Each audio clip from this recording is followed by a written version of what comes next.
Over the last few weeks, we have heard a lot, really, it's much longer than that, about the church perhaps altering the way in which it deals with divorced and remarried Catholics and their admission to the sacraments. We've heard a lot of talk. Cardinal Walter Casper, in his opening address to this synod preparatory meeting, now this synod on the family is coming up, he made it very clear, and he said, and we've heard this from Cardinal Marx in Germany as well, just in recent days. He said, a canonical penitential practice perhaps is in order.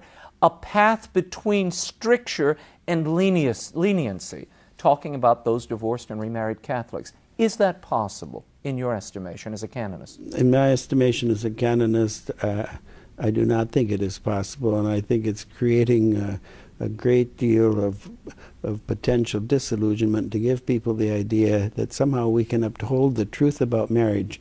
And here we're not talking about a truth that developed over time. We're talking about the very words of Christ himself in the gospel, in which he taught, and no one contests, he taught the indissolubility of marriage. You cannot uphold that teaching and at the same time engage in a practice where you say to individuals, well, yes, your marriage was indissoluble, but you, in some way, it's shipwrecked, it's broken, and you're now living with another person who, to use our Lord's word, who is not your husband or your wife, until and unless there's been a declaration on the part of the church that the first marriage was indeed not a true marriage. How can you say to that person then, well, you can have access to the sacraments and so forth? We're talking about fundamentally a situation of someone who's living in a state contradictory to one of the most fundamental teachings of the faith. Yeah, it's a real struggle, because you have the Pope saying we want to exercise mercy, but at the same time you do run up against, and Cardinal O'Malley and I had the very similar conversation before this synod preparatory meeting, and he said the same thing.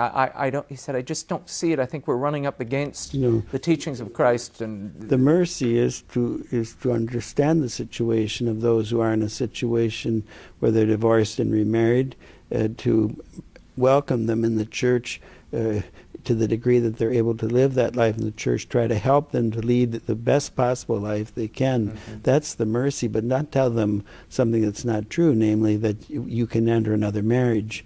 This just doesn't work. And there are many difficulties with the text of Cardinal Casper. I say that openly, and I have said it. And I trust that in coming days, as that text is becoming more and more used and is becoming a kind of a rallying point for people who falsely believe that the church's practice in this regard could change, I trust that the error of his approach will become ever clearer. But was there disagreement at that meeting when it was first clearly there was. I mean, the meeting was supposedly the meeting was under secrecy, which it should be. It was a meeting of the College of Cardinals and to prepare for the consistory for the creation of new cardinals, and the Holy Father wanted to use it as an occasion to prepare for the upcoming synod. But the cardinal himself, or someone, I don't know who, authorized it, the publication of the text, so that it's become on public record, and therefore one is obliged to say, well, the fact that he gave the text before the College of Cardinals does not in any way signify that it was well received by all the cardinals. What do you think will happen at that synod as a result? I think there's going to be a very strong debate, because the movement of those who, in my judgment, falsely believe that the church's practice in this matter can change is already, and especially in Germany, and I think that the German bishops above all have a need to be deeply concerned about what's happening in this regard. But this is being taken forward in a very strong way, but it's obviously here in America, it's in Italy, it's in other places.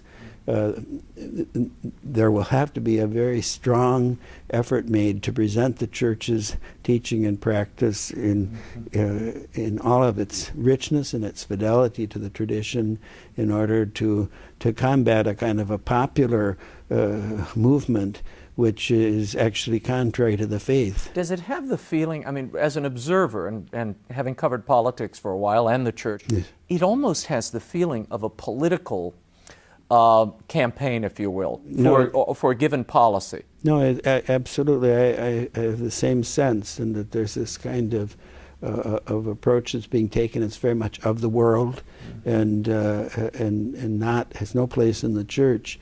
And so we have those of us who are in a position as teachers of the faith, and other good and faithful Catholics have the obligation now to present and to articulate the Church's teaching in as clear and as forceful a manner as possible. And I believe that that's going to happen. We'll see more. For instance, in Italy, Cardinal Casper's address has just appeared in a very popular paperback edition that's getting wide diffusion.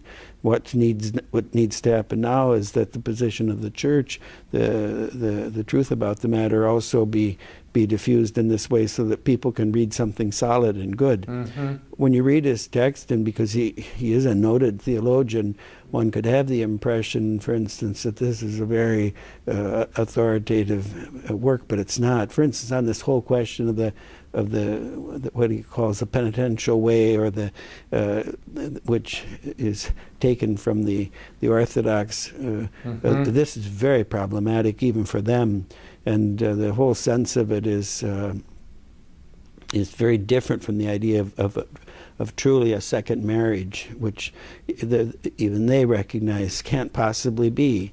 This is a contradiction to our life in Christ. So all of those things now have to be addressed clearly, and I trust that they will be, and if all of us fulfill our obligations as we ought. Now, he is the head of the Vatican's High Court, the Apostolic Signatura, one of the most influential American cardinals serving in Rome, not to mention one of the world's top canon lawyers. Raymond Cardinal Burke was in Washington.